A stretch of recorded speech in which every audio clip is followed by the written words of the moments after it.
ఇప్పుడు 24వ అధ్యాయం, సంఖ్యాకాండం 24వ అధ్యాయంలో మరి మనం చూసినట్లయితే 2 మారులు మరి బిలాము శకునం చూడడానికి వెళ్ళినప్పుడు దేవుడు అతన్ని ఎదుర్కొని అతని నా మాట ఒకటి నీ నోటిలో ఉంచుతాను, ఇదే మాట నువ్వు పలకాలి అని చెప్పినట్లుగా మరి మనం చూసాం. అయితే మరి మొదటి వచనంలో మరి మనం చూసుకుంటే ఇజ్రాయేలులను దీవించుట యెహోవా దృష్టికి మంచిదని బిలాము తెలుసుకున్నప్పుడు అతడు మునుపటి వల్లే శకునములను చూచుటకు వెళ్ళక అరణ్యము వైపు తన ముఖమును త్రిప్పుకొనెను. బిలాము కన్నులెత్తి ఇజ్రాయేలీలు తమ తమ గోత్రముల చొప్పున దిగి ఉండుట చూచినప్పుడు దేవుని ఆత్మ అతని మీదికి వచ్చెను. కనుక అతడు ఉపమాన రీతిగా ఇట్లా నేను ఈసారి ఏమర్థమైపోయింది బిలాముకి? 2 సార్లు బలిపీఠాలు కట్టి దేవుడు ఏం చెప్తాడో విందామని అతని దేవుని యొక్క మాట కొరకు శకునం చూడడానికి వెళ్ళాడు కదండి. శకునం చూడడానికి వెళ్తే దేవుడే అతన్ని ఎదుర్కొని వచ్చి ఒక మాటను అతని నోట్లో ఉంచాడు. 2 సార్లు వెళితే 2 సార్లు కూడా దేవుడే ఎదుర్కొని వచ్చాడు. ఇతన్ని చూసే అవసరం రాకుండానే మరి దేవుడే ఎదురొచ్చి ఇజ్రాయేలు ప్రజలను ఏ రీతిగా దీవించాలో చెప్పినట్టుగా మరి మనం చూసుకుంటూ ఉన్నాం. అయితే ఇప్పుడు బిలాముకు అర్థమైపోయింది, నేను ఇప్పుడు వెళ్ళిన దేవుడే మళ్ళీ నా నోట్లో ఆ దీవెన వచనం పెడతాడు, కాబట్టి ఇంకా నేను వెళ్ళే అవసరం లేదు. ఇజ్రాయేలు ప్రజలను శపించడం దేవుని చిత్తము కాదు, వారిని దీవించడమే దేవుడు కోరుకుంటున్నాడు అని అర్థం చేసుకున్నప్పుడు మునుపటి వల్లే శకునం చూడడానికి వెళ్ళలే. ఈసారి మెట్ట ఎక్కి దేవుడు ఏం చెప్తాడో నేను వెళ్తాను చూస్తాను అని వెళ్ళకుండా ఎటువైపు తిప్పుకున్నాడంట? అరణ్యం వైపు తన ముఖాన్ని తిప్పుకున్నాడు. అరణ్యం వైపు తన ముఖాన్ని తిప్పుకున్నప్పుడు ఇజ్రాయేలు ప్రజలు ఎలా దిగి ఉన్నారంట? అరణ్యంలో తమ తమ గోత్రముల చొప్పున దిగి ఉన్నట్టు చూశాడంట. ఎలా దిగారంట? నేను చెప్పాను కదా మీకు, ఎలా ఇజ్రాయేలీల యొక్క ప్రయాణ పద్ధతి ఎలాగుంటుంది. ముందు 3 గోత్రాలు ధ్వజము పట్టుకొని నడుస్తూ ఉంటారు. ఆ తర్వాత తూర్పుకి పడమరకి దక్షిణానికి ఉత్తరానికి 3 గోత్రాల వాళ్ళు చక్కగా ధ్వజాలు పట్టుకొని వారి యొక్క ఎత్తుకొని నడుస్తూ ఉంటే మధ్యలో మందసము, ఆ మందసము చుట్టూ ముందు ప్రధాన యాజకులు లేవీలు అనబడిన వారందరూ కూడా ఆ మందసమును మోస్తూ మరి ముందు వెళ్తూ ఉంటారు. చూడండి, అదంతా కూడా తమ తమ గోత్రాల చొప్పున, అంటే దూరం నుండి చూసే ఇతనికి కూడా ఎలా కనపడ్డారు చెప్పండి? వాళ్ళందరూ కూడా లెక్క ప్రకారం, ఓహో ఇక్కడ సింహం గుర్తు కనబడుతుందంటే ఇది యూదా గోత్రం. అందుకనే ముందే పోయినసారి ఏమన్నాడు? 4వ పాలుని, ఇజ్రాయేలులో 4వ పాలుని ఎవరు లెక్కించగలరు? యూదా గోత్రాన్ని ఎవరు లెక్కించగలరు? అంటే దూరం నుండి చూస్తుంటే ఆ ధ్వజం పైన ఉన్న ఆ జెండాలు కనపడతా ఉన్నాయి. ఆ జెండాలను బట్టి ఆ యొక్క వాటిపైన ఉన్న ఏమంటారు ఆ చిహ్నాలను బట్టి, గుర్తులను బట్టి ఎవరు ఏ గోత్రం వాళ్ళు అనేది అర్థమైపోతుంది. ఎందుకంటే అప్పటికే వాళ్ళు చాలా సంవత్సరాలు, సుమారుగా 30-40 సంవత్సరాల ప్రయాణాలు చేస్తూ వస్తూ ఉన్నారు కాబట్టి అందరికీ ఊరు వాడ తెలిసిపోతూనే ఉంటాయి కదా. ఆ మార్గం గుండా వెళ్ళేవాళ్ళు వచ్చేవాళ్ళు చుట్టుపక్కల దేశాల వాళ్ళకి తెలిసిపోతానే ఉంటాయి. వీళ్ళు ఒక ఇజ్రాయేలు గోత్రం ఇట్లా ఐగుప్తు నుండి వస్తుంది, ఇలాగ అరణ్యంలో ప్రయాణం చేస్తుంది, ఇదిగో వీళ్ళు పలాని వాళ్ళు, వీళ్ళు పలాని వాళ్ళు అనేది తెలిసిపోతూ ఉంటుంది. అలాగా తమ తమ గోత్రాలు చొప్పున చూడండి. అందుకే ఎవరైనా మనల్ని చూసినప్పుడు నిజంగా సంఘములో కూడా ఒక క్రమమైన పద్ధతి అనేది మనకి కనబడాలి. ఇక్కడ ఇంకొక మాట మనం ముందు మాట్లాడుకోవాలి. ఎందుకంటే అక్కడ బిలాము శకునం చూడడానికి వెళ్ళాడు. అంతకుముందు 2 సార్లు ఏం చూడడానికి వెళ్ళాడు?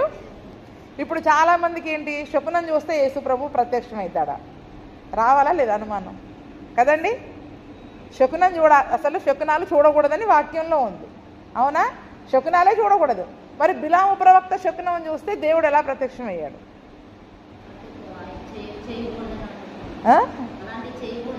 అసలు అక్కడ ఈయన శకునం చూడడానికని ఎక్కాడు, కానీ ఎవరు ఎదుర్కొన్నారు? యెహోవా. 2 సార్లు చూడండి, అక్కడ 2 సార్లు కూడా శకునము అంటే ఏంటంటే వీళ్ళు కొన్ని మంత్రాలు చదువుతారు, ఏవో మంత్ర విద్యలు, ఆ మంత్రాలు చదివి ఎవరి ద్వారా అయితే వీళ్ళు అంటే ఆ జవాబు కొరకు ఎదురు చూస్తారో వాళ్ళని వీళ్ళు వశీకరణం చేసుకోవాలని ప్రయత్నం చేస్తూ ఉంటారు. అంటే దేవుడు ఎవరి వశంలో వచ్చేవాడు కాదండి. దేవుడు శకునం అంటే ఏంటి? ఎవరి ద్వారా అయితే వీళ్ళు జవాబు పొందుకోవాలనుకుంటున్నారో వాళ్ళని వీళ్ళ వశం చేసుకోవడానికి కొన్ని మంత్రాలు చదువుతారు కదండి. కొన్ని మంత్రాలు అంటే నిజానికి దాన్ని మంత్ర విద్య, మంత్రాలు అని అంటారు. మరి నిజానికి అటువంటి మంత్రాలు తంత్రాలు చదివితే ఇప్పుడు యేసు ప్రభువు కూడా వాళ్ళ వశమైపోయాడు అని చాలామందికి యేసు ప్రభు యొక్క శక్తిని అర్థం చేసుకోలేకపోతా ఉన్నారు. అందుకే 23వ అధ్యాయంలో చూడండి, అక్కడ మనం 2 సార్లు చూసుకుంటే యెహోవా నన్ను ఎదుర్కొనునేమో అని నేను మెట్ట ఎక్కుతాను అనగానే 4వ వచనంలో దేవుడే బిలాముకి ప్రత్యక్షమయ్యాడు. అంటే ఈయన వెళ్ళి ఆ మంత్రాలు చదవక మునిపే, ఆ శకునము చూడక మునిపే దేవుడే డైరెక్ట్గా బిలాముకి దగ్గరికి వచ్చేసి, ఈయన నువ్వే మంత్రాలు చదవనవసరం లేదు, తంత్రాలు చదవనవసరం లేదు, నువ్వు ఏ పని కొరకు వచ్చావో నాకు తెలుసు, నువ్వు ఏ పని చేయాలో నేను చేపిస్తానని చెప్పి దేవుడు ఏం చేశాడండి, అతని నోట ఒక మాట నుంచినట్టుగా. చూడండి, దేవుడు బిలాముకు ప్రత్యక్షమయ్యాడు, ఇక్కడ మెట్ట ఎక్కాడు అయ్యాడు, అంతేగాని అక్కడ ఏ రకమైన శకునాలు చూసినట్టుగా కూడా లేదండి. చూడండి, ఇక్కడ 15వ వచనంలో కూడా చూడండి, నీవు ఇక్కడ దహన బలి దగ్గర నిలిచి ఉండు, నేను యెహోవాను ఎదుర్కొంటానని బాలాకుతో చెప్పి యెహోవా బిలామును ఎదుర్కొని ఒక మాటను అతని నోట ఉంచాడు. అంటే ఇతను ఏ మంత్రాలు చేయలే, ఇతను వెళ్ళేసరికి దేవుడు అక్కడ ఇతని కొరకు ఎదురు చూస్తూ ఉన్నాడు. ఎందుకంటే తన ప్రజలను, అంటే ఇప్పుడు ఎవరు ఆధీనంలోకి వచ్చారు చెప్పండి, బిలామే దేవుని ఆధీనంలోకి వచ్చేసాడు కదండి, బిలామే దేవుని ఆధీనంలోనికి వచ్చాడు. కాబట్టి చూడండి, కొన్ని విషయాలని మనం చాలా జాగ్రత్తగా అర్థం చేసుకోవాలి. ఆ దినమున మరి ప్రవక్తలు కూడా శకునాలు చూశారు, అలా చేశారు, ఇలా చేశారు, కాబట్టి అలా చూడడం అనేది మంచి పద్ధతి అనేది చాలామంది ఈ రోజుల్లో చేస్తూ ఉంటారు. మంచి రోజులు చూడడం, ముహూర్తాలు చూడడం, ఇవన్నీ కూడా మంత్రాలకి తంత్రాలకి సంబంధించినవి. అందుకని దేవుడు ఏమంటున్నాడు, ఇజ్రాయేలులో అసలు ఏ మంత్రాలు లేవు, ఏ తంత్రాలు లేవు, వాళ్ళు అవన్నీ కూడా చెయ్యని ప్రజలు, వాళ్ళు ప్రత్యేకమైన ప్రజలు, పరిశుద్ధమైన ప్రజలని దేవుడు వాళ్ళ గురించి గొప్పగా చెప్తా ఉంటుంటే ఈరోజు మరి మనం ఏం చేస్తున్నాం? మళ్ళీ మంచి రోజులు చూసుకొని, శకునాలు చూసుకొని, ఆ బుధవారమా, గురువారమా, శుక్రవారమా, ఆ రోజులు చూసుకొని మనం వెళ్తూ ఉంటుంటే ఇప్పుడు దేవుడు మన గురించి ఏం సాక్ష్యం చెప్పాలి? అసలు తంత్రాలు లేవు, మంత్రాలు లేవు, శకునాలు చూడరు, శకునము లేదు ఇజ్రాయేలు అని దేవుడు చెప్తా ఉన్నాడు కదండి. ఎందుకంటే ఈయన బిలాము మిద్యానీయుడు, మోయాబు ప్రాంతంలో ఉన్నాడు, మిద్యానీయుడు. కాబట్టి ఆ ఇజ్రాయేలు ప్రజల గురించి మరి యెహోవా ఏం చెప్తాడో, ఆ యెహోవా దేవుని వాళ్ళు ఆరాధించేవాళ్ళు కాబట్టి యెహోవా దేవుడు ఏం చెప్తాడో యెహోవాను తన స్వాధీనంలోకి తెచ్చుకోవాలనుకున్నాడు. కానీ ఆయన దేవుడు సర్వాధికారి, సర్వశక్తిమంతుడు, ఆయన ఎవరి ఆధీనంలోకి వచ్చేవాడు కాదండి. ఆయన ఆధీనంలోనికి మరి బిలామును తీసుకొని ఏం చేశాడు, ఇక్కడ ఆ యొక్క బిలాము చేత తన ప్రజలను దీవించినట్టుగా చూసాం. అంటే తన మాటని దేవుడు ఏ మాటనైతే మరి దీవించాలనుకున్నాడో ఆ మాటని బిలాము నోట పెట్టినట్టుగా మరి మనం చూస్తూ ఉన్నాం. కాబట్టి ఎవరైనా ఎటువంటి ప్రశ్నలు అడిగినప్పుడు మన దగ్గర సమాధానం రెడీగా ఉండాలి. అందుకని మీకు చెప్తా ఉన్నా. ఎందుకంటే 23లోనే ఉంది, ఇజ్రాయేలులో మంత్రము లేదు, శకునము లేదు. మరి ఆ శకునం చూస్తే మళ్ళీ దేవుడు ప్రత్యక్షమవుతాడా? కాదు. కాకపోతే వాళ్ళ ద్వారా ఏదైనా జవాబు దేవుడు చెప్పించాలనుకుంటే దేవుడు తనంతట తానుగా వాళ్ళకి ప్రత్యక్షమవుతాడు, తనంతట తానుగా మరి వాళ్ళకి ప్రత్యక్షమవుతాడు. అందుకనే ఈసారి ఏం చేశాడంట, ఇంకా ఏ మంత్రాలు తంత్రాలు పని చేయమని బిలాముకు అర్థమైపోయింది కదండి, బిలాముకు అర్థమైపోయింది. అందుకనే ఈసారి ఏం చేశాడు, శకునం చూడడానికి వెళ్ళాల, ఏ మంత్రాలు చదివే పని లేదు, ఏం చేసే పని లేదు. ఎందుకంటే ఆయన ఏం చెప్పాలో ఆల్రెడీ నా నోటికి ఆయన మాట ఇచ్చేశాడు అని చెప్పేసి ఇక డైరెక్ట్గా ఇజ్రాయేలు ప్రజల వైపు తన ముఖాన్ని తిప్పుకుంటే వాళ్ళు ఎంత చక్కటి క్రమశిక్షణతోటి పద్ధతి ప్రకారం వారి గోత్రాల చొప్పున వాళ్ళు ఇటు అటు చూడండి, అంతకాలం వాళ్ళు ప్రయాణం చేస్తున్నారు. దిగి గుడారాలు వేసుకున్నా కూడా వారు ఎవరెవరు ఏ స్థానాల్లో ఉండాలో అక్కడే వేసుకున్నారండి. కొంచెం ఇటు జరగలే, కొంచెం అటు జరగల. మనకు 2 గంటల ఆరాధనలో ఎవరు ఏ లైన్ ఎడిపోద్దో తెలవదు, అసలు ఏ లైన్ ఎడిపోద్దో తెలవదు, ఎవరు ఎక్కడ కూర్చుంటారో తెలియదు. ఎవరన్నా చూసినప్పుడు ఒక క్రమమైన పద్ధతి, అరే వీళ్ళు ఇన్ని గంటలు క్రమము తప్పకుండా ఇక్కడోళ్ళు అక్కడికి వెళ్ళకుండా, అక్కడోళ్ళు ఇక్కడికి రాకుండా ఎంత చక్కగా కూర్చున్నారు అనేటట్టు ఉండాలండి. ఎప్పుడైతే ఇజ్రాయేలీలు క్రమ పద్ధతిగా మరి వారి గోత్రాల చొప్పున దిగి ఉండడం చూశాడో దేవుని ఆత్మచేత నింపబడ్డాడు. ఇప్పుడు ఎవరి ఆత్మచేత నింపబడ్డాడు? దేవుని ఆత్మచేత నింపబడి ఇప్పుడు వారి గురించిన 3వ ప్రవచనం దీవెన అక్కడ ప్రవచిస్తూ ఉన్నాడు. బెయేరు కుమారుడైన బిలాముకు వచ్చిన దేవోక్తి, కనులు తెరిచిన వానికి వచ్చిన దేవోక్తి, దేవవాక్కులను వినిన వాని వార్త, అతడు పరవశులై కన్నులు తెరిచిన వాడై సర్వశక్తిని దర్శనము పొందెను. ఇక్కడ చూడండి, బిలాముకు, బెయేరు కుమారుడైన బిలాముకు నా దగ్గరికి వచ్చిన దేవోక్తి, దేవుని దగ్గర నుంచి వచ్చిన వాక్కు, కన్నులు తెరిచిన వానికి వచ్చిన దేవోక్తి. ఎవరికంటండి? కన్నులు తెరవబడితే దేవుని స్వరాన్ని వింటాం, దేవుని మాటని వింటాం. ఏం తెరవబడినప్పుడు? కన్నులు తెరవబడినప్పుడే దేవుని స్వరాన్ని, దేవుని మాటని వింటాం. యేసు ప్రభువుతో పాటు ఒకసారి ఆ రోజు ఆయన పునరుత్థాన దినమున సాయంకాలం ఇద్దరుతో యేసు ప్రభువుల వారి శిష్యులు మాట్లాడుతూ వెళ్తూ ఉన్నారు. కానీ యేసు ప్రభువుతో వాళ్ళు అంతసేపు మాట్లాడారు, కానీ ఆయన యేసు ప్రభు అని వాళ్ళకి అర్థం కాలేదంట కదండి. ఎప్పుడైతే యేసు ప్రభుల వారు రొట్టె విరిచినప్పుడు వారి కన్నులు తెరవబడ్డాయో అప్పుడు ఎదురుగా ఉంది యేసు ప్రభుల వారిని వాళ్ళు గుర్తుపట్టారు. అంటే చూడండి, కొన్నిసార్లు యేసు ప్రభుల వారు మనతో ఉన్నా, మనతో మాట్లాడుతున్నా మనకి కళ్ళు కనబడవు, కళ్ళు మూసుకొని పొయ్యి ఉంటాయి. అది దర్శనాన్ని మనం చూడలేము, కన్నులు మూసుకొని పొయ్యి ఉంటాయి. అందుకని ఇక్కడ ఏమంటున్నాడు, కన్నులు తెరిచిన వానికి వచ్చిన దేవోక్తి, దేవ వాక్కులను వినిన వాని వార్త. ఎవరి వార్త ఇది? దేవుని యొక్క వాక్కులను నా చెవులు విన్నాయి, అతని యొక్క మాటని నా కళ్ళు చూశాయి, నా చెవులు విన్నాయి. ఆ యొక్క దేవ వాక్కులను వినిన వాడు చెప్తున్న ఆ వార్త ఎటువంటి వార్త? అతడు పరవశులై కన్నులు తెరిచిన వాడై సర్వశక్తుని దర్శనము పొందాడు. అక్కడ చూడండి, పైనేమో కన్నులు తెరిచిన వానికి వచ్చిన దేవోక్తి, ఇక్కడేమో పరవశుడై కన్నులు తెరిచిన వాడై దర్శనము పొందాడు. అంటే ఎప్పుడైతే మన ఆత్మ నేత్రాలు తెరవబడతాయో మనం దేవుని యొక్క దర్శనాలను చూస్తామండి. అక్కడ 2 సార్లు వెళ్ళి యెహోవా అతన్ని ఎదుర్కొన్నప్పుడు ఆ దేవుడు అతనితో మాట్లాడిన మాటలు అతను విన్నాడు. ఇప్పుడు 3వసారి అతను కన్నులు తెరవబడి దేవుని యొక్క దర్శనాన్ని పొందుకున్నాడు. దేవుడు ఏమి చెప్పాలో అతని నోటికి మాటలను ఇస్తానే ఉన్నాడు. వెతుక్కోవాల్సిన అవసరం లేదు, ఎక్కడున్నాయా మాటలు, ఏం చెప్పాలని భయపడే అవసరం లేదు. అతని నోటికి దేవుడే ఇచ్చాడు. అక్కడ చూడండి, కన్నులు తెరచిన వాడై అని ఉన్న చోట కింద ఏముంది? ఫుట్ నోట్లో ఏమనుందండి? రెండోది కూడా చూడండి, అక్కడ 1, 2, 1వ మాటకి కన్నులు తెరిచిన వాడు అంటే కన్నులు మూసిన వాడు. అంటే ఈయన కళ్ళు మూసుకొని ప్రార్థన చేస్తున్నాడు, ప్రవచనం చెప్తా ఉన్నాడు. కానీ అతని ఆత్మనేత్రాలు ఎలాగున్నాయంట? మన కళ్ళు మూసుకునే ఉంటాయి, కానీ ఆత్మనేత్రాలు తెరవబడ్డాయి. దేవుని దగ్గర నుంచి ఆ వాక్యము, ఆ దర్శనాన్ని మనం చూడాలంటే కొన్నిసార్లు మనం కళ్ళు మూసుకునే ప్రార్థన చేస్తుంటాం, కానీ కళ్ళ ముందు ఒక దర్శనం అంటే మన కళ్ళు, మన ఆత్మనేత్రాలు ఆ దర్శనాన్ని ఏం చేస్తాయి చెప్పండి?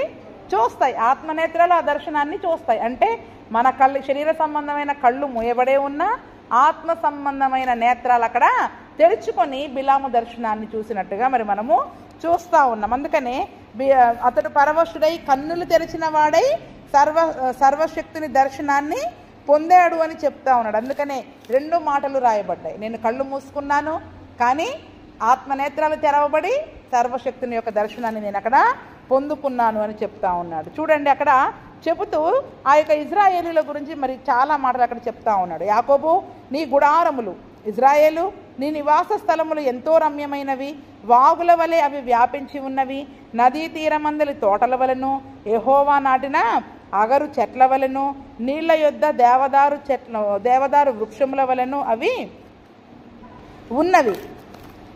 నీళ్లు అతని బొక్కసెనల నుండి కారును, అతని సంతతి బహుజలముల యొద్ద నివసించును. అతని రాజు అగగు కంటే గొప్పవాడగును, అతని రాజ్యము అధికమైనదగును. దేవుడు ఐగుప్తులో నుండి అతని రప్పించెను, గురుపోతు వేగము వంటి వేగము అతనికి కలదు. అతడు తన శత్రువులైన జనులను భక్షించును, వారి ఎముకలను విరచును, తన బాణములతో వారిని కుచ్చును. సింహము వలెను ఆడు సింహము వలెను అతడు కృంగి పండుకొనెను. అతనిని లేపువాడెవడు? నిన్ను దీవించువాడు దీవింపబడును, నిన్ను శపించువాడు శపించబడును. 3వ ప్రవచనం ఇదంతా కూడా. ఎన్నోసారి దీవించాడండి? ఎందుకంటే దేవుని ఆత్మచేత నింపబడ్డాడు. దర్శన రీతిగా దేవుని వాక్యాన్ని విని ఎంత చక్కగా మాట్లాడుతున్నారు. యాకోబు నీ గుడారాలు, ఇజ్రాయేలు నీ నివాస స్థలాలు ఎంత రమ్యముగా ఉన్నాయి. మీ యొక్క వారి యొక్క నివాస స్థలాల గురించి అక్కడ మరి మాట్లాడుతూ ఎలాగున్నాయంట? అవి వాగుల వలె అవి వ్యాపించి ఉన్నాయంట. ఎలాగంట? వాగులు ఎలాగుంటాయి చెప్పండి? కాలువలు ఎలాగెళ్ళిపోతూ ఉంటాయి చక్కగా. మరి ఆ యొక్క వాగుల పక్కన మన నివాస స్థలం ఉంటే ఎలాగుంటుంది మన నివాసం కూడా? దే కొరత కూడా మరి మనకు ఉండదు. ఎందుకంటే నదీ తీరమందలి తోటల వలెను, యెహోవా నాటిన అగరు చెట్ల వలెను, నీళ్ల యొద్ద ఉన్న దేవదారు వృక్షము వలెను అవి ఉన్నవి. అంటే ఇజ్రాయేలీల యొక్క గుడారములు, దేవుని చేత ఏర్పరచబడిన వారి యొక్క నివాస స్థలాలు, వారి యొక్క గృహాలు ఎలాగుంటాయంటే చెప్పండి? అవి వాగుల వలె ఉంటాయి. నది తీరములో ఏ రకంగా అయితే నీటికి కొరత లేకుండా ఆ తోట పచ్చని తోట వలె ఉంటుందో ఆ తోటలో మళ్ళీ దేవుడు నాటిన అగరు చెట్లు. అగరు చెట్లు అంటే అగరబత్తీలు తయారు చేస్తారు చూసారా? అగరు చెట్ల నుండి తీసిన ఆ చెక్కలతోటే పొడిని చేసి ఆ చెక్కని అగరబత్తీలు తయారు చేస్తారు. ఇక్కడ మన దగ్గర వేరే పద్ధతిలో తయారు చేస్తూ ఉంటారు. అగరు చెట్లు అంటే అగరు సువాసననిచ్చే చెట్లు, అగరబత్తీలు తయారు చేసే చెట్లు అన్నమాట. కాబట్టి వాటి దగ్గర వాటి అగరు చెట్లలాగా అంటే సువాసన గల తోటలాగా మనం ఉంటాం. అవి ఎలాగైతే నీటి కాలువల దగ్గర అయితే మరి ఏ రీతిగా అయితే పచ్చగా ఉంటాయో ఆ రీతిగా దేవుడు ఏర్పరచుకున్న ప్రజల యొక్క నివాసాలు వారి గృహాలు ఉంటాయంట. నీళ్ళ దగ్గర దేవదారు వృక్షాలు ఎలాగుంటాయి, ఎలా ఎదుగుతాయి దేవదారు వృక్షాలు?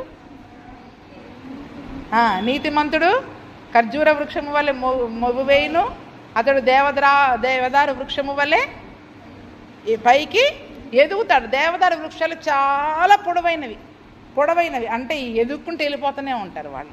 ఎలాగంట ఎదుగుతూ వెళ్ళిపోతారంట. నిజంగా దేవుడు ఏర్పరచుకున్న ప్రజల జీవితాలలో జరిగే గొప్ప మేలులు దీవెనలు ఎలాగుంటాయనేది మరి చెప్తా ఉన్నాడండి. అందుకనే కీర్తనల గ్రంథం 1వ అధ్యాయంలో ఏముంటుంది? దుష్టుల ఆలోచన చొప్పున నడవక, పాపుల మార్గం నిలవక, అపహాసకులు కూర్చుండు చోటను కూర్చుండక, యెహోవా ధర్మశాస్త్రం నందు ఆనందించుచు అతడు నీటి కాలువల యోరను నాటబడిన వాడే ఆకు వాడక తన కాలమందు. అదే దీవెన. నీటి కాలువల యొద్ద నాటబడినవాడు, నదీ తీరములో వాగుల దగ్గర నాటబడిన ఆ చెట్లు, దేవదారు చెట్లు ఎలా ఎదుగుతాయో, ఖర్జూర చెట్లు ఎలా ఎదుగుతాయో, సువాసననిచ్చే అగరు చెట్లు ఏ రీతిగా అయితే పరిమళ సువాసనను వెదజల్లుతాయో, మరి మనం కూడా పరిమళ వాసనగా ఉండడానికేగా దేవుడు తను తాను అప్పగించుకుంది. కాబట్టి మరి అటువంటి వాసననిచ్చే చెట్లలాగా ఉండాలి, పైకి ఎదిగే చెట్లలాగా మనం ఎదగాలి. అంతేకాకుండా మరి ఇంకా తోట వలె, చక్కని పచ్చని తోట వలె, ఆకు వాడక ఫలమిచ్చే చెట్ల వలె మరి మనము వాళ్ళు ఉంటారు అని ఇజ్రాయేలు ప్రజల గురించి బిలాము ప్రవచనం చెప్తా ఉన్నాడండి. ఇంకా చూడండి, నీళ్లు అతని బొక్కెనల నుండి కారును, అతని సంతతి బహు జలముల యొద్ద నివసించును, అతని రాజు అగు కంటే గొప్పవాడవును, అతని రాజ్యము అధికమైనదగును. ఎక్కడి నుంచి కారుతాయంట? నీళ్లు బకెట్లో వట్కలను వెళ్తూ ఉంటుంటే ఆ బొక్కెనలు అంటే ఆ ప్రక్కన ఉంటాయి కదా, అందులో నుంచి నీళ్లు గారిపోతూ ఉంటాయి. అంటే అంత సమృద్ధి అయిన నీళ్ళ దగ్గర అతను నివాసం ఉంటాడు. అంటే నీళ్ళ దగ్గర నివాసం ఉండడం అంటే సమృద్ధి అండి. అసలు ఆకు వాడదు, నిరంతరము సంవత్సరానికి కాపు ఉంటుంది. ఎహెజ్కేలు గ్రంథంలో కూడా నదీ తీరమందున్న చెట్లు, ఇరు ప్రక్కల చెట్లు ఉన్నాయి. ఆ చెట్లు ఎలాగుంటాయి? జీవజల నది దగ్గర ఆ వైపులా ఈ వైపులా ఉన్న చెట్లు ఆకు వాడదు, అది నెలకి ఫలములు ఇస్తూ ఉంటుంది, అది దానికి కాపు లేదు అన్న చింత లేదు, బాధ ఉండదంట. అంటే మన జీవితంలో కూడా ఎటువంటి చింత ఉండదు, బాధ ఉండదు, సమృద్ధి ఉంటుంది. నెలకి మనం ఫలించే వారిగా ఉంటాం. ఆకులు అనేవి మన జీవితంలో రాలిపోకుండా ఉండేవారిగా మరి మనము ఉంటాం. ఎందుకంటే సమృద్ధి అయిన జలముల దగ్గర మనము నాటబడి ఉన్నాం. దేవుడు తను ఏర్పరచుకున్న ఇజ్రాయేలు ప్రజలని పాలు తేనెలు ప్రవహించే దేశానికి నడిపిస్తూ ఉన్నాడు. కాబట్టి వారు మామూలు ప్రజలు కాదు. వారికి ఇచ్చిన దేవుడిచ్చిన దీవెనలు చాలా శ్రేష్టమైనవి, గొప్పవి అని మరి దేవుడు అక్కడ బిలాము ప్రవచన రీతిగా చెప్తా ఉన్నాడండి. ఏమంటే అవన్నీ నిజమా కాదా? మరి మనం ఎందుకు అలా లేము? ఆనాడు ఇజ్రాయేలులాగా దేవుడు మనలో దోషాన్ని, వంకరతనాన్ని, శకునాలని, మంత్రాలని చూస్తున్నాడా, చూడట్లేదా? ఇప్పుడు చూసినప్పుడు మనలో కనపడకూడదు. ఇంకొకటి ఏం చెప్పా? ప్రత్యేకమైన జీవితము, పరిశుద్ధమైన జీవితము, ఒక పవిత్రతతో వాళ్ళు అరణ్య మార్గంలో వెళతా ఉన్నారు. అరణ్య మార్గంలో వెళ్ళేటప్పుడు అటు ఇటు చాలా దేశాలు వచ్చినా కూడా ఇంకా చాలు, ఈ దేశంలో పోయి ఉందాం, ఆ దేశంలో పోయి ఉందామని వాళ్ళు అక్కడ అప్పటి వరకైతే ఆగలేదు. ముందు కొన్ని పనులు చేశారు, కానీ అప్పటి వరకైతే. అందుకని తన ప్రజల గురించి దేవుడు ఎప్పుడు కూడా గొప్పగానే చెప్పుకుంటాడండి. అపవాదేమో చూడు నీ ప్రజలు పాపాలు చేశారని మన పైన నిందలేస్తూ ఉంటాడు, కానీ దేవుడేమో తన ప్రజల గురించి ఎప్పుడు గొప్పగానే, మన పిల్లల గురించి మనం ఎప్పుడు గొప్పే చెప్పుకుంటాం. ఎన్ని తప్పులున్నా మనం 4 దెబ్బలేసని ఇంట్లో కూర్చోబెట్టుకుంటాం, కానీ మన పిల్లల గురించి మనం ఎలా గొప్ప చెప్పుకుంటామో దేవుడు కూడా తన ప్రజల గురించి, ఎందుకంటే వారి దేవుడైన యెహోవా వారికి తోడై ఉన్నాడు కాబట్టి వారు నిజంగా ఆ రీతిగా దీవింపబడ్డవారు అని చెప్తా ఉన్నారండి. అంటే చూడండి, ఆ చుట్టుపక్కల ఉన్న దేశాలు కూడా చాలా శ్రేష్టమైన దేశాలు, పెద్ద దేశాలు. వారికి సమృద్ధి లేదా అంటే సమృద్ధి ఉంది, కానీ ఎవరికీ లేని గొప్ప సమృద్ధిని దేవుడు ఇజ్రాయేల్ దేశానికి అక్కడ ఇవ్వబోతా ఉన్నాడు, వారి ప్రజలకు ఇవ్వబోతా ఉన్నాడు. ఎందుకంటే అక్కడ చూడండి, అతని రాజు అవు కంటే గొప్పవాడు అవుతాడు, అతని రాజ్యము అధికమైనదగును. ఈరోజు చూడండి, ఇజ్రాయేలు రాజ్యం ఎలాగుంది? అన్ని రాజ్యాల్లో కంటే గొప్ప రాజ్యం. చూడడానికి చిన్న రాజ్యమే, ప్రపంచ రాజ్యాలన్నిటిలో కన్నా కూడా చాలా చిన్న రాజ్యమే ఇజ్రాయేల్ దేశము. కానీ అందరికంటే శక్తి కలిగిన దేశం, అన్ని దేశాల కంటే శక్తి కలిగిన దేశం. అందుకంటే అక్కడ ఏ రాజు అయితే అమాలేకుల రాజు అగగు ఆ రోజుల్లో గొప్ప, ఏ రోజుల్లో అగగు అనే రాజు ఆ రోజుల్లో గొప్ప. ఆయా ప్రాంతాల్లో ఆయా సందర్భాలలో మనం చూస్తాం. ఎక్కడ చూస్తాం? సమూయేలు గ్రంథంలో చూస్తాం. సమూయేలు గ్రంథంలో సౌలు గారు ఏం చేస్తారు? అమాలేకుల పైకి యుద్ధానికి వెళ్ళి అందరినీ చంపమంటే అగగు రాజుని కొన్ని జంతువులని పశువులని తను తీసుకొని వస్తాడు. అగగు రాజుని చంపకుండా తీసుకొని వస్తాడు. దేవుని వాగ్దానం ఏంటి? చంపాలి. ఇక్కడ ఏమంటున్నాడు? అగగు కంటే మన రాజ్యం గొప్పదైపోవాలి. ఎప్పుడు గొప్పదవుతుంది? ఆ రాజుని చంపితే కదా. చంపితే కదా. చంపకపోతే మళ్ళీ వాడు మన మీదకి వస్తాడా రాడా?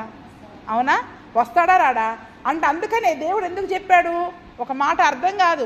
ఇక్కడ వాగ్దానం ఉంది, అగగు కంటే నిన్ను గొప్ప దేశముగా చేస్తా, గొప్ప రాజ్యముగా చేస్తాను, వాడిని చంపేసి అని సౌలుకి రాజుకి దేవుడు చెప్తే సౌలు రాజు ఏం చేశాడు? ఈ దీవెనలు ఇవన్నీ పాపం తెలిసి చేశాడో తెలియక చేశాడో చంపకుండా పట్టుకొచ్చేసాడండి. ఇప్పుడు చంపవలసిన శత్రువుని మనం చంపకుండా దగ్గర పెట్టుకుంటే అతని కంటే గొప్ప వారం మనం ఎప్పటికీ కాలేము కదండి. ఆ చంపవలసిన దానిని పూర్తిగా చంపినప్పుడే దేవుడు ఏమంటున్నాడు? అగగు కంటే ఇతని రాజు, ఇజ్రాయేలీల రాజు గొప్పవాడవుతాడు, అతని రాజ్యము కూడా గొప్ప రాజ్యముగా నేను చేస్తానని వాగ్దానం చేస్తా ఉన్నాడు. చూడండి, ఆ తర్వాత కాలంలో మరి రాజుల కాలంలో మొట్టమొదటి రాజు సౌలు అగగును చంపలేదు, కానీ సమూయేలు ప్రవక్త వచ్చి అగగు రాజుని చంపి వేసేశాడు. ఆ తర్వాత దావీదు యొక్క సింహాసనం అనేది స్థిరపరచబడి గొప్ప రాజ్యముగా మరి పేరు తెచ్చుకుంది. యూదా రాజ్యంగా, ఇజ్రాయేలు రాజ్యంగా మరి దేవుడు దానిని స్థాపించాడు. అంతేకాకుండా రాబోయే దేవుని రాజ్యానికి కూడా సూచన ఇది. ఏంటి చెప్పండి? ఇంకా గొప్ప రాజ్యం ఏంటి? ఇప్పుడు భూలోక సంబంధంగా ఉన్న ఇజ్రాయేల్ రాజ్యమే కాదు, ఇప్పుడు పరలోక రాజ్యము, దేవుని రాజ్యం, అన్నిటికంటే గొప్ప రాజ్యము. ఆ రాజ్యం కొరకు మనం అందరం కూడా ఏం చేస్తున్నాం? ఎదురు చూస్తూ ఉన్నాం. కాబట్టి ఆ రాజ్యంలోనికి మరి మనం అందరం వెళ్ళాలి అంటే కొంతమందిని చంపేయాలి. మనం కొన్ని పరిస్థితులని చంపేయాలా, కొన్ని పద్ధతులని చంపేయాలా, కొన్ని ఆచారాలని మనం తరతరాలుగా వస్తున్న కొన్నిటిని మనము చంపివేస్తేనే, అవి ఈ లోక సంబంధమైనవి, శరీర సంబంధమైన వాటిని చంపివేస్తేనే ఆ గొప్ప రాజ్యంలో మనందరం కూడా ఉంటామండి. ఆ గొప్ప రాజ్యంలో మరి మనందరం కూడా ఉంటాం. అందుకని అక్కడ చెప్తూ ఉన్నాడు, ఈ అగగు కంటే గొప్ప రాజ్యం అయిపోతుంది, అతని రాజ్యం అధికమైనదిగా ఉంటుంది. ఎందుకంటే దేవుడు ఐగుప్తులో నుండి అతన్ని రప్పించాడు, గురుపోతు వేగము వంటి వేగం అతనికి కలదు. అతడు తన శత్రువులైన జనులను భక్షించును, వారి ఎముకలను విరుచును, తన బాణములతో వారిని గుచ్చును. చూడండి ఎంత చక్కగా ప్రవచనం, అంటే శత్రువులను కూడా ఎలా హతము చేస్తాడో, ఎంత శక్తిగల దేశముగా మరి ఆ ఇజ్రాయేలు ప్రజలు ఉంటారో చెప్తూ ఉన్నాడు. గురుపోతు వేగము వంటి వేగము అతనికి, గొర్రెపోతు కాదు గురుపోతు, బాగా గుర్తుపెట్టుకోండి. గురుపోతు వంటి వేగము అంటే అది నిజానికి ఇంగ్లీష్లో యూనికార్న్ స్ట్రెంగ్త్ అని ఉంటుంది. యూనికార్న్ అంటే ఏంటంటే నిజానికి ఇక్కడ ఒక కొమ్ము ఉంటుంది, ఒకటే కొమ్ము ఉంటుంది గురుపోతుకి. రినోసరస్ అంటారు. ఇక్కడ ఒకే కొమ్ము ఉంటుంది, చాలా పొడువుగా ఉంటుంది, చూడడానికి అంతగా అంటే కొంచెం బరువుగానే ఉంటుంది, ఎత్తుగా కూడా ఉంటుంది. 6.5 అడుగుల ఎత్తు ఉంటుంది అంట. అది సుమారుగా 6.5 అడుగుల ఎత్తు ఉంటుంది. దానికి ఇక్కడ ఒక ముందు ఒకటే కొమ్ము ఉంటుంది, బలమైన కొమ్ము ఉంటుంది.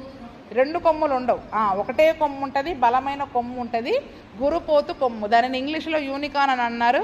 నిజానికి అసలు యూనికార్న్లని ఇప్పుడు కనపడట్లేదంట, ఇప్పుడు చాలా తగ్గిపోయాయి. కానీ అది చాలా బలమైన జంతువు అంట, ఎత్తుగా ఉంటుంది, బలముగా ఉంటుంది. చాలామంది స్కాట్లాండ్ అనే దేశం వాళ్ళు వాళ్ళ దేశానికి ఏమంటారు, నేషనల్, వారి యొక్క జాతీయ జంతువు ఈ యొక్క గురుపోతు అనే జంతువు వాళ్ళకి జాతీయ జంతువు అనమాట, యూనికార్న్ అంటారు. దానికి ఏంటంటే ఇక్కడ కొమ్ము ఉంటుంది. అయితే పురాణాలలో కూడా కథలు చెప్తారు, రెక్కల గుర్రం ఉంటుంది, ఇక్కడ కొమ్ము ఉంటుంది.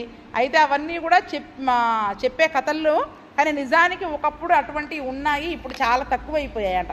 అవి చాలా బలమైనయంట. వాటి రక్తము, వాటికి కూడా కొన్ని శక్తులు ఉంటాయంట, వాటి రక్తము కూడా స్వస్థతనిస్తాయంట. అలాగే చెప్పి వాటిని చాలామంది చంపేయడం ద్వారా అసలు చంపడానికి కూడా వాటిని ఎవరు దానితో పోరాడలేరంట. ఎందుకంటే అది చాలా స్పీడ్గా యుద్ధం చేస్తుందంట. ఎలా చేస్తుందంట? వేగము అంటే బలముతో యుద్ధం చేస్తుంది. శత్రువు లేచి ఒక దెబ్బ వేద్దాం అనే లోపే ఇది 4 దెబ్బలు వేస్తుంది. చెప్పండి, శత్రువు లేచి తిరిగి పోరాడదాం అనే లోపే ఇదేం చేస్తుంది? మళ్ళీ 4 దెబ్బలు వేసి దాన్ని పడేస్తుంది. అంటే దాన్ని ఎదుర్కోవడం కానీ, దాన్ని కంట్రోల్ చేయడం కానీ, దాని బలాన్ని, దాని శక్తిని కంట్రోల్ చేయడం కానీ ఎవరి వల్ల కాదంట. అంటే నిజానికి ఆ జంతువు గురించి మనం ధ్యానం చేసుకుంటే ఉన్న తెలిసిన కొన్ని సంగతులు తర్వాత చెప్తాను ఎప్పుడైనా. ఎందుకంటే నిజానికి ఇప్పుడు గురుపోతు వంటి వేగము అంటే యూనికార్న్ స్ట్రెంగ్త్, అంత బలాన్ని మరి నిజంగా నీవు నేను కలిగి ఉండాలి అంటే ఈరోజు మరి మనం ఎంత బలాన్ని కలిగి ఉండాలి చెప్పండి. యేసే మన బలవంతుడు, మన ప్రభు అయిన యేసు క్రీస్తు సాతాను యొక్క తలను సిలువలో చితకదొక్కేశాడు. కాబట్టి ఈరోజు గురుపోతు వేగము వంటి వేగముతో అపవాదిని ఓడించేవారిగా మనం ఉండాలి. ఎప్పుడు వస్తుంది ఆ వేగం? శోధనలో పడకుండా మెలకువగలిగి ప్రార్థన చేస్తే వస్తుంది. ఎప్పుడు? శోధనలో పడకుండా మెలకువగలిగి ప్రార్థన చేస్తే. లేదా అంటే వాడు వస్తాడు, మనల్ని బొంకేటట్లు చేస్తాడు, పాపంలో పడేసేటట్లు చేస్తాడు. మెలకువగలిగిన ప్రార్థనా జీవితము, బలమైన ప్రార్థనా జీవితము, ఆ శోధనలో పడకుండా నిరంతరము మనము దేవుని ఆత్మచేత అంటే కలిగి కనులు తెరవబడిన వారమై మనం ఉంటే, అపవాది అంత దూరంలో ఉన్నప్పుడే మనం ఏం చేస్తాం చెప్పండి. ఇక్కడ వాడు ఏదో ప్లాన్ చేసుకొని మన దగ్గరికి వచ్చేలోపే మనమే పరిగెత్తుకుంటూ వెళ్ళి వాడి ముక్కు వలగొట్టి కింద పడేసి వస్తాం. అంటే ఎంత వేగముగా మనం రియాక్ట్ అవ్వాలి. ఒక శ్రమ, ఒక ఆపద, ఇప్పుడు దర్శనాల ద్వారా దేవుడు ఏదో తెలియజేస్తున్నాడు. ఒక శ్రమ రాబోతుంది, ఒక కష్టం రాబోతుంది, ఒక జ్వరం రాబోతుంది. ఇప్పుడు మనం ఏం చేయాలా? గురుపోతు వంటి వేగాన్ని ప్రదర్శించాలి. ఇక్కడ మెలకువగలిగి ప్రార్థన చేసి అది రాకుండా మనం కాపాడుకోవాలి. ఎలాగో వస్తుందని చెప్పారు కదా, వచ్చిందండి అయ్యగారు, సాక్ష్యం చెప్తాం. నాకైతే చాలా బాధ అవుతుంది. వస్తుందని అయ్యగారు చెప్పారు, ఎందుకు రాకుండా మిమ్మల్ని ప్రార్థన చేయమని. రాకుండా వస్తుంది కాబట్టి, ఎలాగో దేవుడు చూపించాడు కాబట్టి రావాలి అని కోరుకోకూడదమ్మా. దాన్ని జయించే సైతాన్ గాడు వస్తున్నాడు దగ్గరికి, ఒక శ్రమ వస్తుంది అంటే దాన్ని వేగంగా తరిమి కొట్టే ప్రార్థనాత్మను మనం కలిగి ఉండాలి. కాబట్టి ఎలాగో వస్తుందని చెప్పారు, జరగాలి కదా. మళ్ళీ అయ్యగారు ఎక్కడ అబద్ధికులు అయిపోతారు అని పాపం అందరూ అవే సాక్ష్యాలు చెప్పడం మొదలుపెట్టారు. గురుపోతు వంటి వేగాన్ని ఆ రోజు ఇజ్రాయేల్ ప్రజలు కలిగి ఉన్నారని. ఒక శ్రమ, ఒక ఆపద రాబోతుందంటే, ఒక శ్రమ వస్తుందని తెలియజేశారు, రాకుండా దేవుడు కాపాడని నిలబడి సాక్ష్యం చెప్పేటట్లు ఉండాలమ్మా. ఎలా చెప్పాలి సాక్ష్యాలు?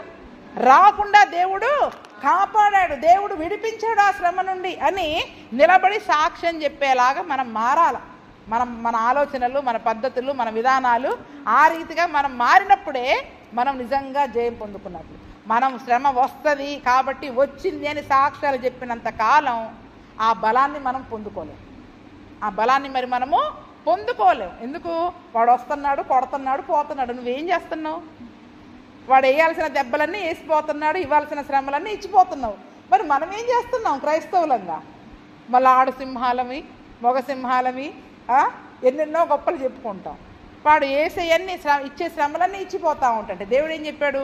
పేతురు ఒక అబద్ధం నీ నోటికి రాబోతుంది, నువ్వు జాగ్రత్తగా ఉండని చెప్పాడు. ప్రార్థన చేసుకోలే, ఆ శ్రమ వచ్చేసింది, బొంకాడు, పాపంలో పడిపోయాడు.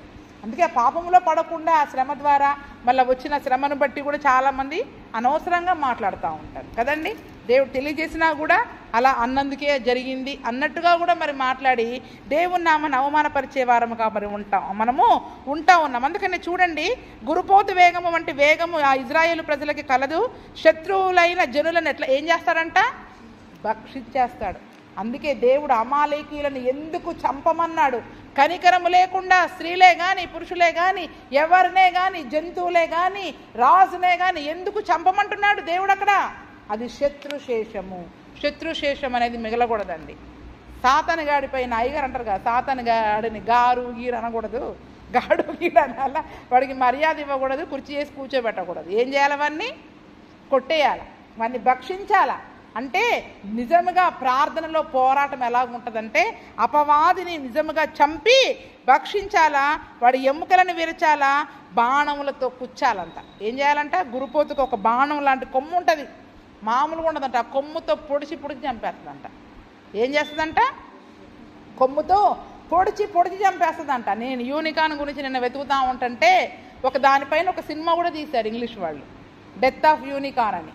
తెలియకుండా అడవిలో వెళ్తుంటే సడన్గా ఆ యూనికాన్ అనేది, ఈ యొక్క జంతువు గురుపోతు అనేది వీళ్ళకి అడ్డం వస్తే దాన్ని కారుకి తగిలి కింద పడిపోయి చనిపోతుందంట.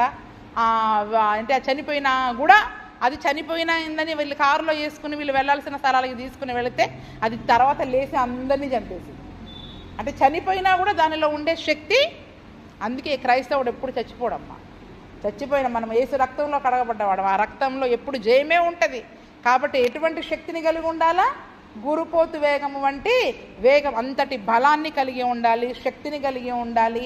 ఆ రీతిగా మరి మనము శత్రువుల యొక్క ఎముకలను విరగగొట్టి ఆ బాణములతో ఆ యొక్క వారిని కుచ్చి చంపేవారిగా ఉండాలి. సింహము వలెను ఆడు సింహము వలెను అతడు కృంగి పండుకొనెను, అతని లేపువాడెవడు? అతని నిన్ను దీవించువాడు దీవింపబడును, నిన్ను శపించువాడు శపించబడును. ఎలాగుంటారంట ఇజ్రాయేలు ప్రజలు? సింహము వలెను ఆడు సింహము వలెను కృంగి పండుకుంటారంట. అవి ఏదో ఒద్దిగ్గా పండుకున్నాయి, కాళ్ళు ముడుచుకొని పండుకున్నాయి, వాటిని లేపితే ఏమీ కాదు అని మిగిలిన ఎన్ని అనుకుంటాయి. కృంగి పడుకోవడం అంటే దీనత్వము, వినయముతో, దీనత్వముతో. నిజానికి సింహం ఏమో రొమ్ము నిలబడితే కనుక రొమ్మిరుచుకొని నిలబడుతుంది ధైర్యంగా, కానీ పండుకుంటే ఎలా పడుకుంటుందంట? కృంగి పండుకుందంట. అంటే మనము దీనత్వాన్ని కలిగి ఉండాలా, సాత్వికాన్ని కలిగి ఉండాలా, వినయము గల వారిగా అందరికీ కనబడతాం. కానీ లేస్తే ఎలా లగాలి? ఆడు సింహంలాగా లేవాలి, నిక్కి నిలబడాలి. వేటాడే వరకు వేటాడి చంపి రక్తం త్రాగే వరకు మళ్ళీ వచ్చి నిద్రపోయే పని లేదు. అప్పటిదాకా అసలు నిద్ర అనేది మరి మనకి రాకూడదు. అందుకని అతన్ని లేపేవాడెవడు? నిన్ను దీవించువాడు దీవింపబడును, నిన్ను శపించువాడు. ఎందుకు బిలాము నోట దేవుడు దీవెనవచనం పెట్టాడు? ఇజ్రాయేలీలు దేవుడు ఏర్పరచుకున్న ప్రజలని ఎవరైతే దీవిస్తారో వాడికి దీవెన. వీన్ని శపిస్తే వాడు శాపగ్రస్తుడవుతాడు. ఏంటంట? వీన్ని శపిస్తే వాడు శాపగ్రస్తుడవుతాడు. ఈ దీవెన ఇంతకు మునిపే ఇజ్రాయేలుకి ఒకరు ఇచ్చారు, గుర్తుందా మీకు? ఎవరిచ్చారు చెప్పండి? ఇదే దీవెన యాకోబుని ఇజ్రాయేలుని ఒకరు దీవించారు. ఆదికాండము 27-29 చూడండి. ఆదికాండం 27-29 27-29 అమ్మ.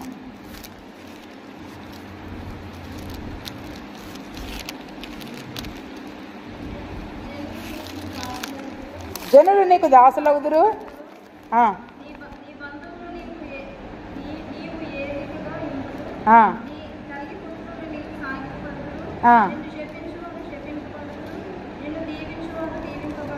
ఇదే దీవెననా? అక్కడ యాకోబు ఇదే దీవెన పొందుకున్నాడు. ఎవరు దీవిస్తున్నారు? తండ్రి దీవిస్తున్నాడు. ఏషావులాగా వేషం వేసుకుని వెళ్తాడు కదా, ఏషావులాగా మారు వేషం వేసుకుని వెళ్ళినప్పుడు దేవుడు ఏమని దీవిస్తున్నాడు? జనములు నీకు దాసులు అవుతారు, జనములు నీకు సాగిల పడతారు, నీ బంధు జనులకు నీవు ఏలికవై ఉంటావు, తల్లి పుత్రులు నీకు సాగిల పడతారు, నిన్ను శపించువారు శపించబడతారు, నిన్ను దీవించువారు.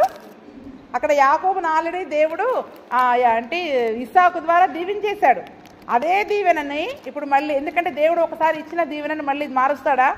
మార్చడండి. యాకోబు ఇప్పుడు అతని యొక్క సంతానము, వీళ్ళందరూ కూడా యాకోబు యొక్క సంతానానికి దేవుడిచ్చిన దీవెన ఏంటి చెప్పండి? ఇజ్రాయేలులందరికీ కూడా, ఇజ్రాయేలు ప్రజలు దేవుని చేత ఏర్పరచుకున్న ప్రజలు, దేవుడు ప్రత్యేకించుకున్న ప్రజలు, తన కొరకు తన సొత్తుగా పరిశుద్ధ జనాంగముగా దేవుడు ఏర్పరచుకున్న ప్రజలు. కాబట్టి తన ప్రజలను ఎవరైతే దీవిస్తారో చెయ్యెత్తి దేవుడు వాళ్ళని దీవిస్తాడు.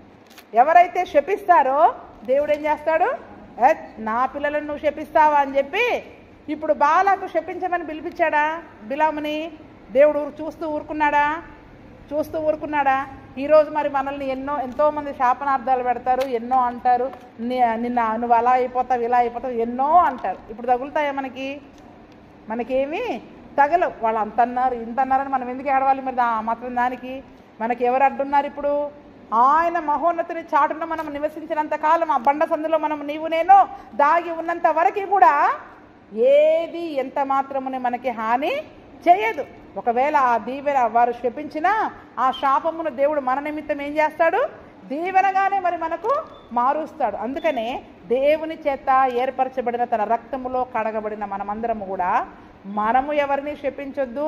ఒకవేళ దేవుడు మనల్ని ఎవరైనా శపించినా, వీరికి ఈ కీడు రావాలి, వాళ్ళు అలాగైతారు ఇలాగైతారు అని ఎవరైనా కోరుకున్నా దేవుడు దానిని వాళ్ళకే అయ్యేటట్లు చేస్తాడు. అంటే ఎవరు తవ్వుకున్న గోతులో వాళ్ళే పడేటట్లు చేస్తాడు కదండి. ఎవరు తవ్వుకున్న గోతులో వాళ్ళే. ఇప్పుడు ఇంకా దేనికి భయపడాలి చెప్పండి మరి మనం?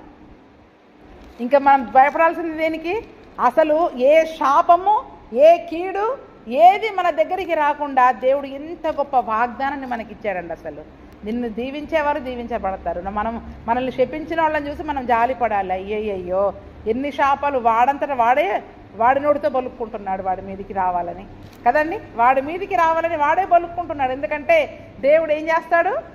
అవన్నీ వాడికే జరిగేటట్లు చేస్తాడు. అందుకనే మనం పేతురు పత్రికలో కూడా నేను అంతకుముందు చెప్పాను కదా, మనం ఆశీర్వాదానికి వారసులుగా ఉండడానికి పిలువబడ్డాం. కాబట్టి కీడుకు ప్రతి కీడైనను, దూషణకు ప్రతి దూషణైనను చేయక మిమ్మును శపించు వారిని దీవించండి, వారి నిమిత్తం ప్రార్థన చేయండి. ఎందుకంటే మేలుకు ప్రతిగా కీడు చేయువాని ఇంట నుండి కీడు తొలగిపోదంట. మనం మేలు చేయవలసిన వారం, దీవెన వచ్చిన మనం కూడా పలకాల్సిన వారమే. దానికి ప్రతిగా కీడు పలికినా, నింద అవమానం అంటే ఇటువంటి శాపవచనాలు పలికినా ఆ కీడు మళ్ళీ మనకే వస్తుంది. ఆ కీడు మళ్ళీ మనకే వస్తుంది. కాబట్టి పలికి మనం తెచ్చుకోవద్దు.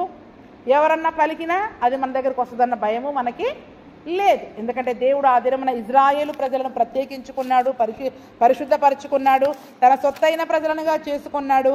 వారిని దీవించేవారు దీవించబడతారు, శపించేవారు శపించబడతారు అని చెప్పాడు. నిజంగా మరి ఎంత గొప్ప వాగ్దానాలు చూడండి. వారు ఎలాగుంటారంట? నీటి కాలువల యోరన నాటబడిన చెట్లలాగా, దేవదారు చెట్ల వలె, అగరు చెట్ల వలె, నదీ తీరం మందలి తోటల వలె, వాగుల వలె మరి వారు ఉంటారు. వారి యొక్క రాజ్యం అధికమైపోతుంది. గురుపోతు వేగము వంటి వేగం ఉంటుంది. ఆడు సింహంలాగా కృంగి పండుకున్నా అతన్ని ఎవరు లేపడానికి భయపడతారంట. అతన్ని లేపడానికి భయపడతారు. అతన్ని దీవించేవారు దీవింపబడతారు, శపించేవారు శపించబడతారు. నిజంగా ప్రభువైన యేసు క్రీస్తునందు ఈరోజు ఈ దీవెనలన్నీ మన జీవితంలో జరుగుతాయండి. అవన్నీ పొందుకునే కృపను దేవుడు మనకు దయచేయునుగాక. ఆమేన్.